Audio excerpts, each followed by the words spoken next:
ব্যাপার?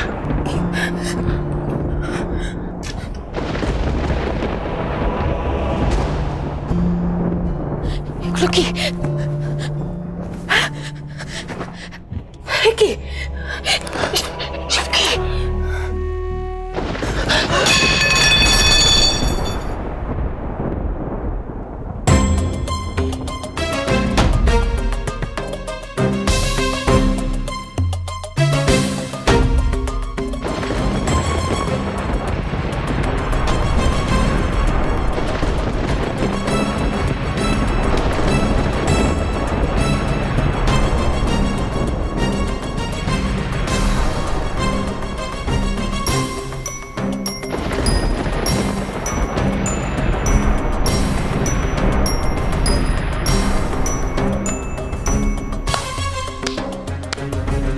বাহ, সত্যিই তুই যোগ্য ছেলে।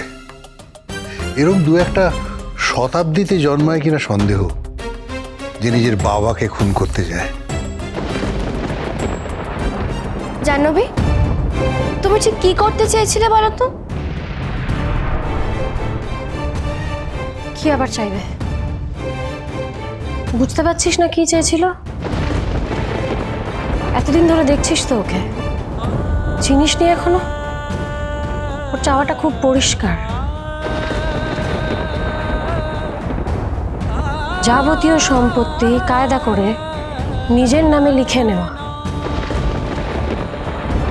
ও শোন, এখানেই শেষ নয়, আরো একটা চাহিদা আছে, তাই না জাহ্নবী? সব সম্পত্তি হাতিয়ে নেওয়ার পর ও আর ইন্দ্র হানিমুনে যাবে মরিশাসে। কি জাহ্নবী, তুমি বলেছিলে না কি সব ব্যাংকের পেপার তোমাকে প্রডিউস করতে হবে, আমাকে দিয়ে সাইন করাবে না? দাও, সাইন করে দিই। তার মানে কি? তার মানে কিছুই নয়, বৌমনি আর দাদাভাই একসাথেই আছে, তোমাদের জন্য ভাত পাতা হয়েছে।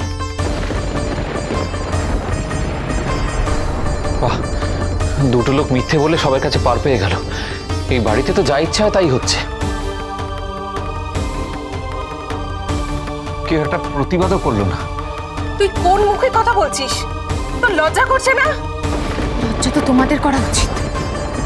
ইনোসেন্ট মেয়ের ইমোশন নিয়ে তোমরা এভাবে খেলা করতে পারো? কে ইনোসেন্ট? ইনোসেন্ট কে? তুমি ইনোসেন্ট? ঠিকই বলেছো সেদিক থেকে। নাহলে এখনো এত কিছুর পরেও ভালো মানুষের মতো আমাদের সকলের চোখে চোখ রেখে কথা বলতে পারতে।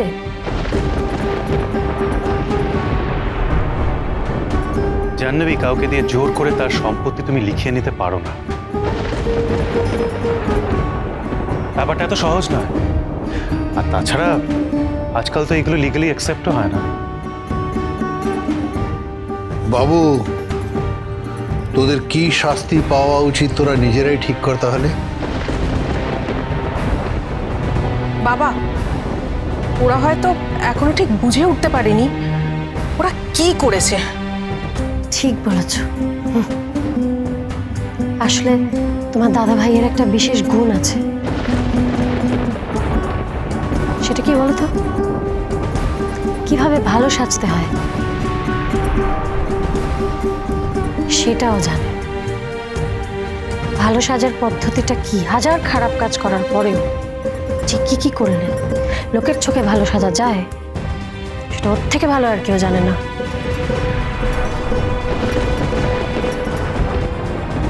তাই ঠিক কখন কোন মুহূর্তে ও কি করে ফেলতে পারে সেটা বোঝা সম্ভব না।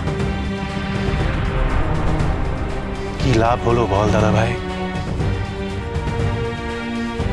দিব্যি তো নতুন করে নিজের জীবনটা শুরু করতে পারতিস, তা না হয়ে।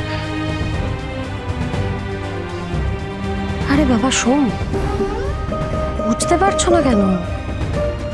অদ্ভুত তো। এতদিন ধরে দেখছো তো নিজের দাদা ভাইকে, তাও এসব কথা কেন বলো? জানো না ওর কোনটা পছন্দ আর কোনটা অপছন্দ? ভালো কিছু, সুস্থ কিছু, সভ্য কিছু ওর পছন্দ না, চিরকালই অপছন্দ। তিথি, কেন দাদা ভাই, সত্যিটা মুখের ওপরে বলে দিচ্ছে বলে? আচ্ছা আমাকে একটা কথা বলে তো, তোমরা বাড়াবাড়ি করো না? তুমি কিন্তু বড় মাকে কথা দিয়েছিলে তুমি নিজেকে শুধরে নেবে।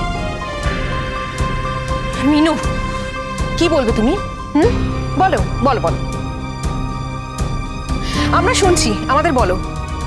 খুব রাগ হচ্ছে না মিনুর ওপর? হ্যাঁ, খুব রাগ হচ্ছে। রাগ হওয়াটাই কি স্বাভাবিক নয়? যাক, সম্পত্তি গেল, সোমও গেল। এখন তাহলে তোমাকে আর ইন্দ্রকে একসাথে হাত করাটা পরে ফেলতে হবে।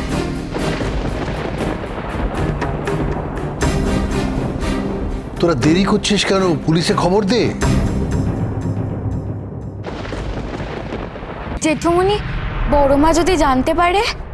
জানতে পারলে জানবে, আর কত লুকিয়ে রাখবো সব।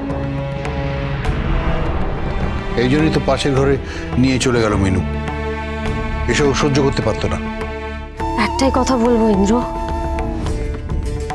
সুযোগ তুমি অনেকগুলো পেয়েছিলে, এই মায়ের কথা বলতে মনে হলো আর কেউ তোমাকে সুযোগ দিক বা না দিক, মা কিন্তু প্রতিবার তোমায় সুযোগ দিয়েছেন। প্রত্যেকবার উনি তোমার কথা বিশ্বাস করেছেন। আমি কত বারণ করেছি মাকে, কত বুঝিয়েছি তোমায় বিশ্বাস না করতে, উনি শোনেননি। উনি প্রত্যেকবার তোমায় বিশ্বাস করেছেন আর প্রত্যেকবার তোমায় সুযোগ দিয়েছেন।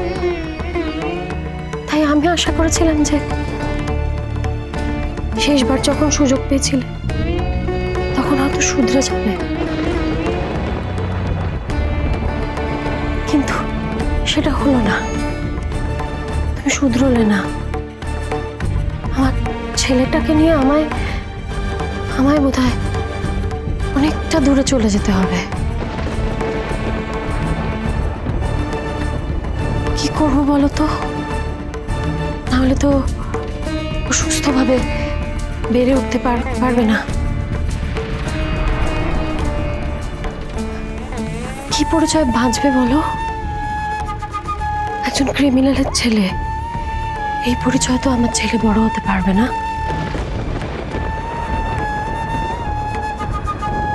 তাই শুধু আজ অব্দি ভেবে পেলাম না যে তুমি এমনটা কেন করলে। আবিরের এত বড় ক্ষতি কেন করলে তুমি? ও তো কিচ্ছু চায়নি গো তোমার কাছে কোনোদিন। কোনোদিন একটা আবদারও করেনি। ওর এত বড় ক্ষতি পারলে করতে, কেন করলে? অরণ্যে রোদন করে কোনো লাভ নেই বৌমা, এসবও কিচ্ছু বুঝবে না। না বুঝলে না বুঝবে, কিন্তু এবার শুনুক যে ওর এই বিহেভিয়ারের জন্য আবিরের কতটা ক্ষতি হয়েছে, আর ভবিষ্যতেও হবে। কিন্তু সবকিছুর জন্য কিন্তু একা ইন্দ্রদাই দায়ী নয়। তুমিও দায়ী, জানবে তুমিও দায়ী, আমরা সবাই সেটা জানি। কি অদ্ভুত না তোমরা, কারোর কাছে একবারের জন্য ক্ষমা চাইছো না, উল্টে তর্ক করে যাচ্ছ। ক্ষমা কেন চাইবে? ক্ষমা চাওয়ার তো কোনো প্রশ্নই নেই।